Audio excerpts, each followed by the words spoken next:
to our live session.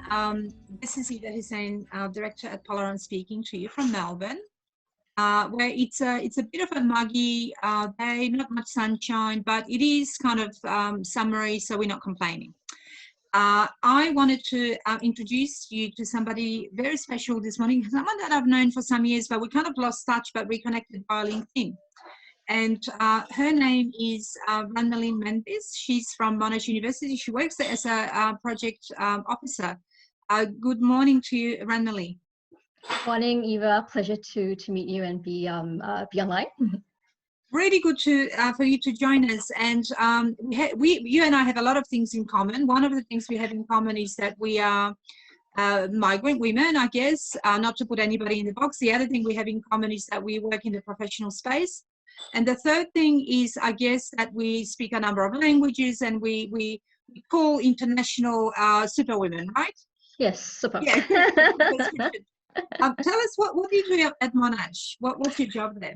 Yeah, so I've been in sort of the higher education sector for a number of years, and at Monash I've had a number of different roles, but at the moment I manage some of our strategic international partnerships. And it's an ever-changing, ever-evolving space, particularly right now. What is happening in the sector? How is the sector pivoting? How agile are big institutions like Monash? Yeah, look, I think it's a challenging sector for the higher education industry in general. The number of things that are going on right now. Mostly COVID's impacted a lot of those revenue streams from some of our international students, and that's not just impacted the education side of things, but also the research side of things. But I think we've pivoted really well if you think about how big and large these organizations are. To be able to deliver some of these programs online. And I would say we're really quite well placed to do that. I think the challenge is sort of sustaining this model and working out what a hybrid model might look like as we we come out of lockdown. So are you talking about workplaces, or more how universities as institutions, for example, or global institutions that are large and perhaps not as agile as smaller businesses are going to function? Yeah, I think it's a little bit of both, not just sort of on the sort of professional side of things, if you're talking about a work context, but also socially as well. How you sort of move from being sort of indoors and working on sort of video platforms and then sort of moving out into meeting your friends physically. I think that's the challenge we're sort of facing right now, sort of dipping toes into meeting people. But and I know people talk about this new normal. I personally think it's going to go back to the old normal. And it'll take a bit of time, but in between, if you're talking about having a hybrid model, how that actually works in practice, I think it's quite challenging, and it'll question why you might say want to get people in a room. It'll question your intentions of what you're trying to do a lot more.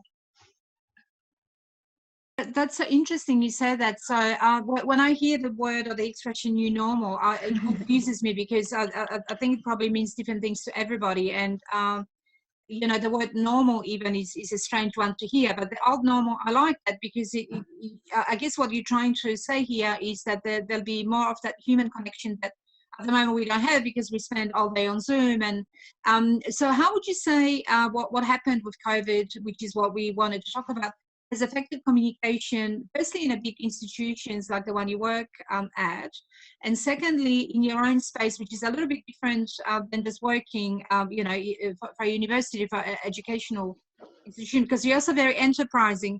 And we actually met over a little project that was really quite successful for a little while, of connecting migrant women. So if you could maybe tell us your thoughts, your ideas about how firstly communication change and how it's going to change into the future. Sure. So I might answer that in two parts. The first part is looking at a professional context. So really what's changed is we've been forced into a video platform, video conferencing, things like Zoom. So it's very much something similar to this, but we've also got shorter attention spans. So we're seeing perhaps having more shorter meetings, but more often, having more focused agendas in these meetings, being a lot more intentional about who and how you might communicate, because you don't see them in the office, and generally just communicating more, so over communicating. And also the context of communication is sort of looking at how you can collaborate online. How do you replicate those whiteboards and post-it notes that you had in a physical meeting? And turns out there are actually a number of platforms out there. I suppose you have tools like Slack, where you can communicate both synchronously and asynchronously. You have a tool called Miro, it's like an online Jamboard. So that there are things, I think there's been a lot of been a positive direction in the way that we can try to replicate that in-person experience. Also, we're seeing a lot more of the executive leadership teams communicating more frequently and with a lot more empathy. On the social side of things, there's some really innovative ideas that have been emerging. And really, it's you're seeing some of these in-person events being replaced by having an idea of sending something physical, like a box or toolkit, ahead of having an online live masterclass. In fact, today I signed up for a olive tasting workshop. They sent me a little box kit, and I have later in the evening, I have a sort of 1 hour intimate sort of masterclass. So you're seeing a lot of that, online games, online karaoke, even online video dating, but you're also seeing these online social hours being deliberately scheduled in a professional context as well. One thing I wanted to mention is that, generally these connections have been within known circles, and it's really hard to establish new connections. Something that I came across, which I found quite interesting, is something called Lunch Club, and I can sort of put this in the links later on. And that's an online networking. This group, they curate online professional connections. So depending on what you're looking for, and then arranging a mutual time to meet, all online. I've been doing this for a couple of months, and I've been connected with people in Melbourne and also outside of Australia in a similar time zone. And I found it really interesting and really engaging, and sort of replicating that experience. And also there's been a lot more technology to recreate that in-person experience. So I recently came across this platform called Run the World, which organized speed networking sessions. So I think the technology has been evolving really quite quickly, but the challenge then, as I sort of mentioned, as we come out of COVID-19, how do you bridge that sort of hybrid experience? And by hybrid, I mean you might have both in-person and people online at the same time. So how would you manage an event or a meeting like that when you've got these two groups? So, and I think that's sort of, we're all sort of learning, it's sort of coming into that, because I do think that it'll be hard to, you don't also want to be duplicating efforts. So I think there has to be a bit of more intention about thinking about what you hope to get out of that session, and then organize accordingly. And what about things like creativity and just the human factor, and being able to interact with people on a sort of more organic or unscripted way?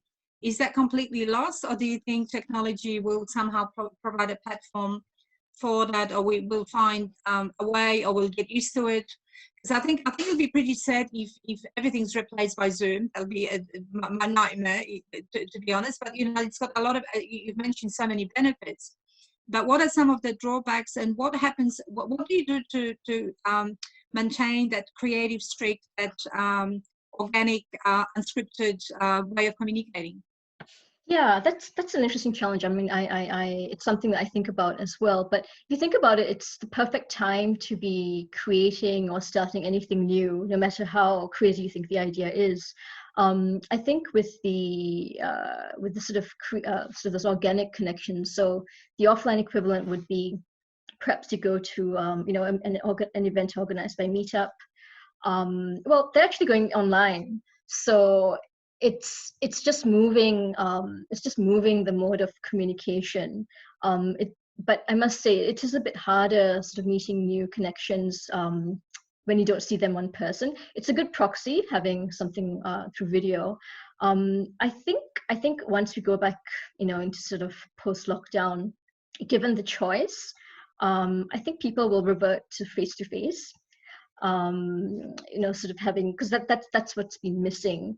But there is a place for having sort of these online Zoom type video conferencing platforms, and you'll find that, you know, whereas the early sort of iterations of these platforms was more just a straight on video, now they're looking to build in a lot more interactivity into their platforms, where you have breakout sessions, you can have an avatar, sort of trying to do that. But I think nothing can replace the face-to-face, and you do need to have that. So I think once things are maybe a little bit more stable, we will go back to this. Because if you think about it, the pandemic that occurred, you know, 100 years ago,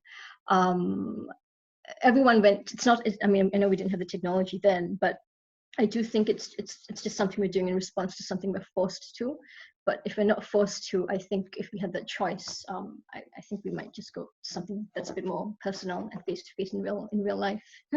Right, and I think it's also created this speed of the change. So we may have got there sometime, but we're now already in the future that we kind of imagined or predicted.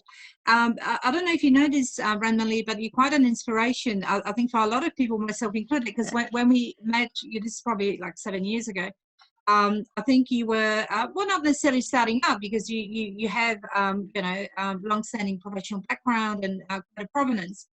But tell us about your journey into where you are at now professionally.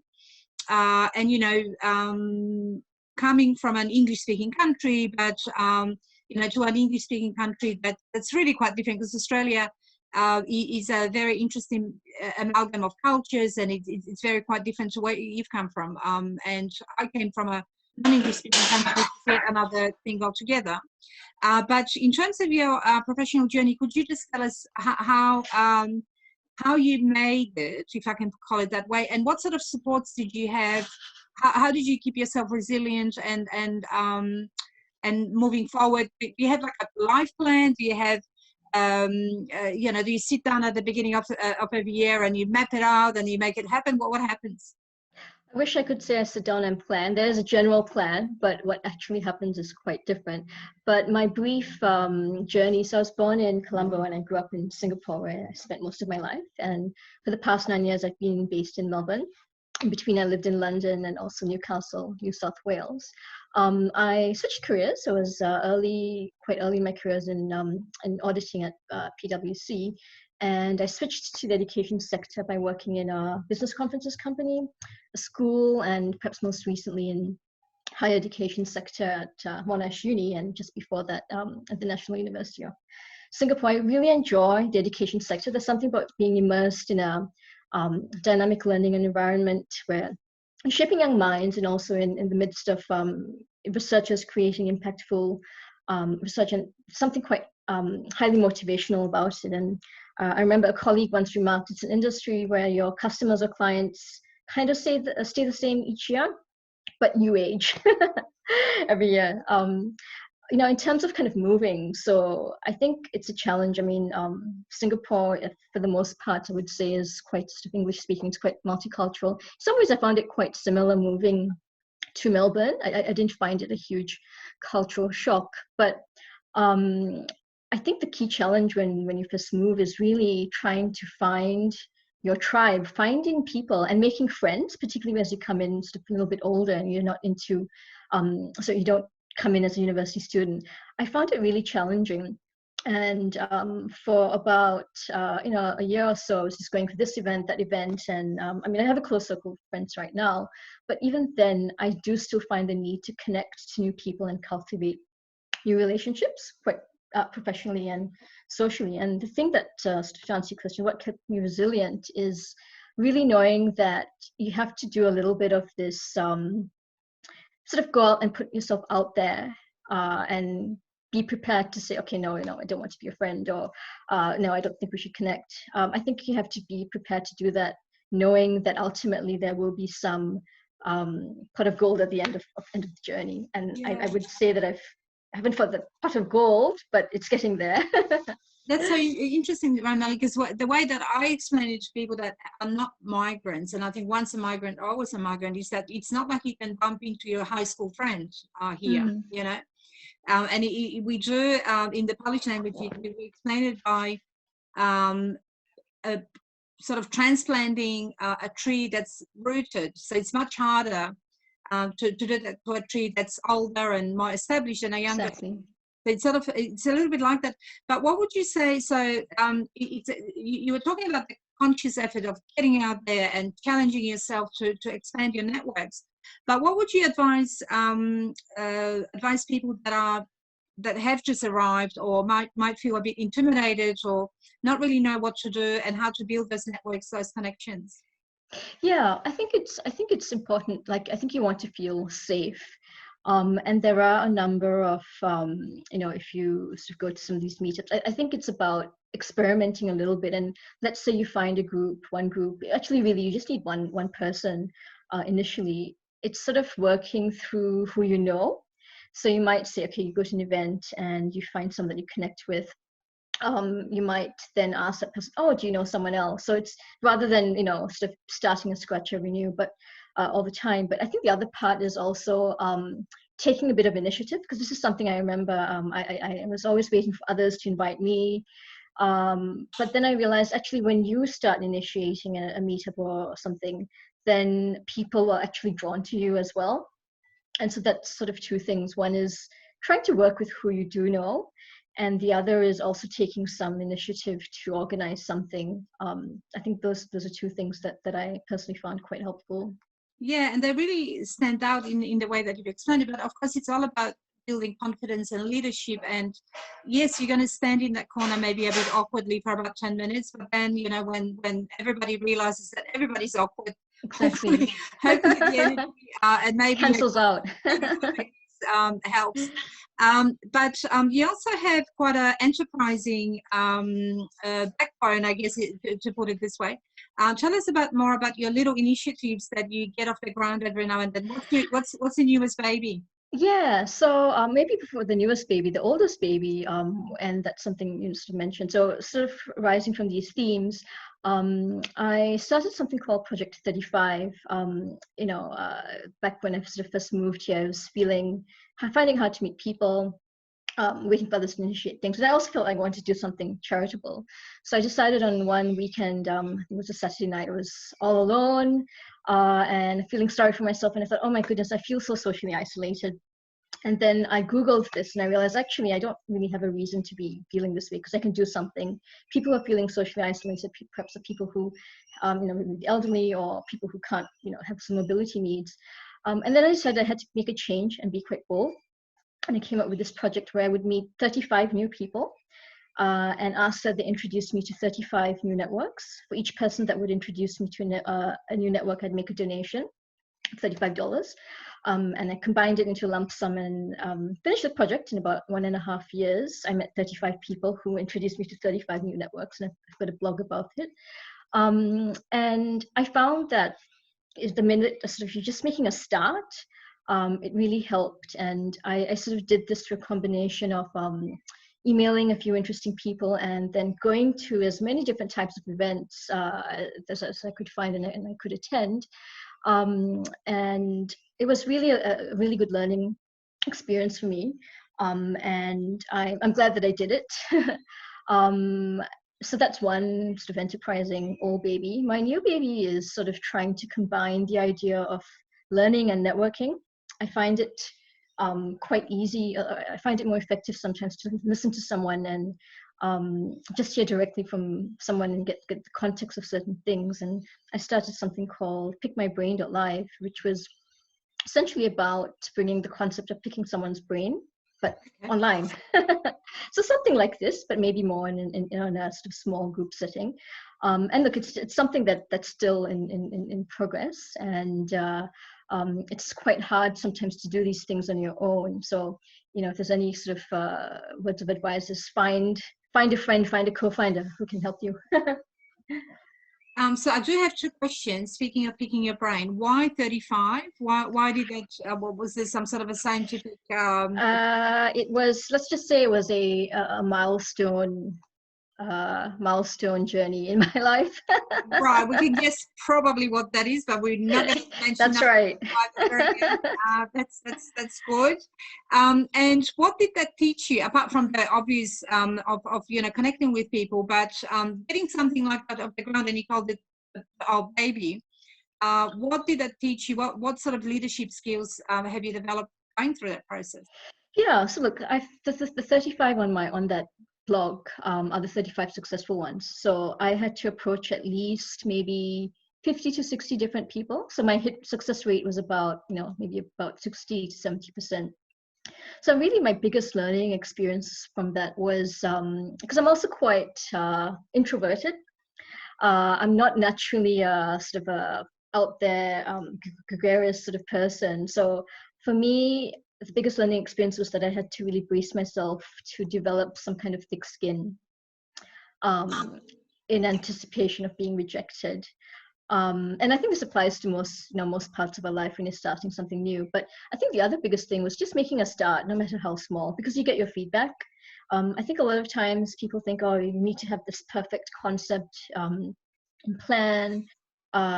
This isn't perfect, but I think the market speaks, and I think sort of broadly, we're looking at sort of things like user experience, where you engage with whoever you want to engage with quite early on in the process of your initiative.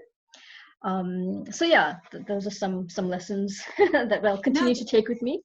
That's amazing. And I think having that initiative to do something, and as you said, we're not going to be talking about hungry children in Africa, of course, but when you think about, okay, well, yeah, there are people that are worse off. Why aren't they doing something? That's the kind of approach that you had. And I think even if it fails, or even if it's not as perfect, doing something and connecting people is a really great way of building yourself up and your own confidence. And if you're not a extrovert and a sort of bubbly person, I'm not, this is an act, it's completely put on, but challenging yourself really can, so you can grow into the shoes that you've imagined for yourself, I guess is what I'm trying to say. But in terms of the last 9 years, Ranmalee, so have you found that you've changed as a person, like, and in terms of also communication, because that's what we're talking about. So from coming from somewhere, from being an outsider, do you feel like this is your home now? How have you grown in that? Interesting question. I think I'll say I have two homes, because my family is in Singapore, and I'm sort of I'm here on my own. So I think just simply because I was born there, I have that. I was born in Colombo, but I spent most of my time in Singapore. So I always have that affiliation. So Melbourne, I would say, is my second home. How have I changed? In some ways, I feel being outside of sort of my home country, I feel a lot more bold. So I feel that I've become more of a risk taker, more willing to try different things, compared with if I was maybe back home in Singapore. So I've also become maybe a little bit more outspoken and willing to ask for things. And that's something that sort of evolved in sort of the past 9 years. But also asking nicely, not demanding. But I think there is a certain art to sort of negotiation and trying to trying to sort of achieve the outcome you want. So I'd say that's maybe been the biggest change for me, because even sort of growing up, I was pretty quiet. Didn't want to make too much noise, didn't want to be visible. But I'm slowly becoming a bit more comfortable with the idea of being more visible, and looking at social media and things like that. That part is still relatively new, but I think it's an exciting opportunity and something to learn. So ask and you shall get. Speaking of which, we do have a few questions from Andrea. So look, Ranmalee, thank you for presenting that information. And I know that being live like this on video on Facebook, on whatever, can be a bit, you can be a bit vulnerable, but I think you did such a good job. And I really, truly mean sincerely that you're quite an inspiration, because you're an example of someone that just does things, I think, and it's both in your professional and personal capacity. If you can change one person's life, and even if it's your own, and even if you can grow into the shoes or into that person that you want to be, that's a really good example of how to do it. So Andrea, I'll hand over to you for questions, please. Thank you, ladies. So the first question will be, How do you think are, or what do you think are the skills needed to build a successful networking, Ranmalee? Okay. I think the key thing is really to be open. And not expecting a necessary sort of two-way reciprocal, I must get something out of this meeting, of this connection. I think that sort of approach is not really, that's not going to help. I think that's one. And the second thing is also realizing that, so look, I must admit, to me, the idea of kind of networking, I find it really hard. And I think the approach, I think, is it's more of building a relationship, and to build a relationship, it takes time. So I think that's the other sort of aspect. And then the third is, so maybe you're not expecting it doesn't mean that you can't offer what you have or what you want to share. I think people always appreciate something that's insightful, something that will help the other person. And when you keep doing that, I think you become front of mind for some of the organizations you might want to join, or some people you want to connect with. And it's quite, you have your platforms like LinkedIn, you can easily follow, you can easily share. I think the idea is also creating a network to get people drawn to you. And to do that, you need to sort of do something, maybe some kind of initiative. It can be anything, or you work with people. But I would say the key thing really to networking is being open about where the connection could lead you. And sometimes it doesn't. And I think that's okay. I think you just need to sort of also expand your traditional network. So not just from your own industry, but just different things that you maybe wouldn't have thought of initially, and doing something, exploring some new themes in your life. Thank you. Talking about relationships, as you mentioned before, how do you think someone can get a more meaningful relationship from a networking event, for example? More meaningful relationship. So I think it kind of goes back to the first point about being open, but I think it's a two-way thing. So I think one thing I realized, a mistake I made quite early on in my career, was not keeping in touch. And I also didn't have those platforms. I didn't really have LinkedIn and all that. But I think if you want to make something meaningful, you have to, well, first of all, it's a two-way thing. So I think if someone else is not being reciprocal, I wouldn't push it.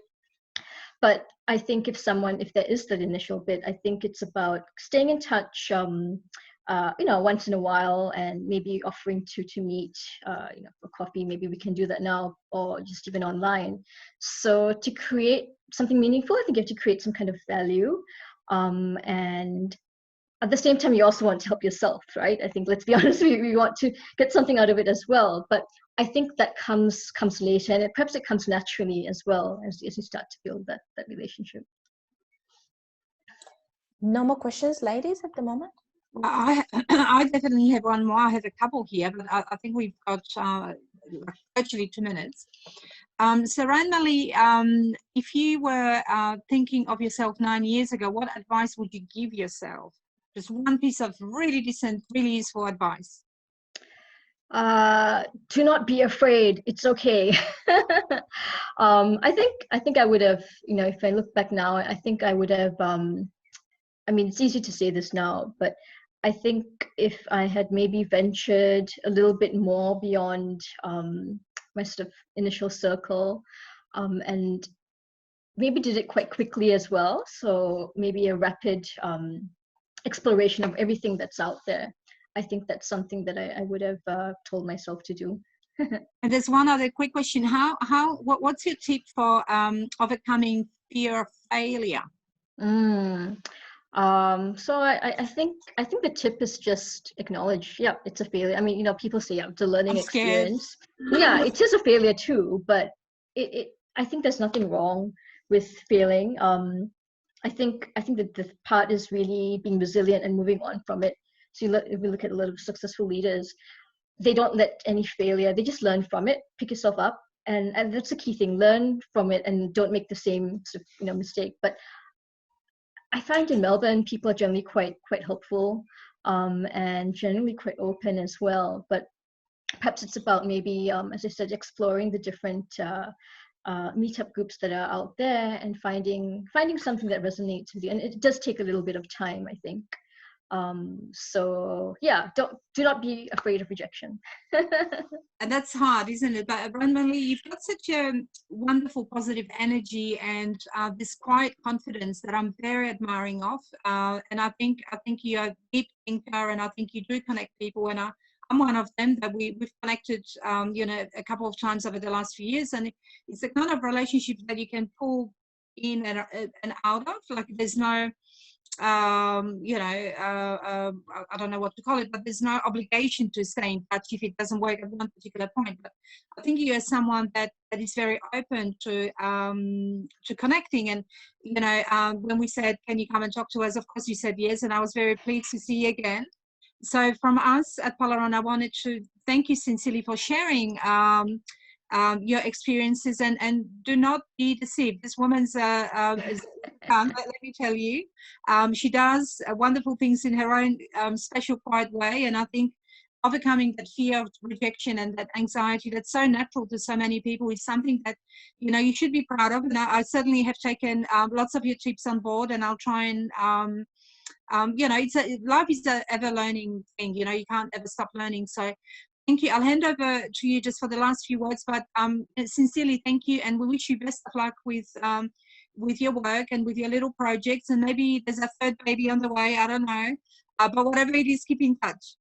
Thanks so much, Eva and Andrea, for the opportunity. I found this to be really really an engaging session, and if there's anyone in the audience who wants to pick up any other points, feel free to look for me on LinkedIn, DM me, send me a message, or on Facebook, and we can stay connected. That sounds great. And I think is your blog still active, or? It is. It's hard to find, so maybe I can share the link, and you can send that out. Yeah. Because on top of everything, Ranmalee is an excellent writer. She's a very creative and very engaging writer. So believe me, find the blog, have a bit of it.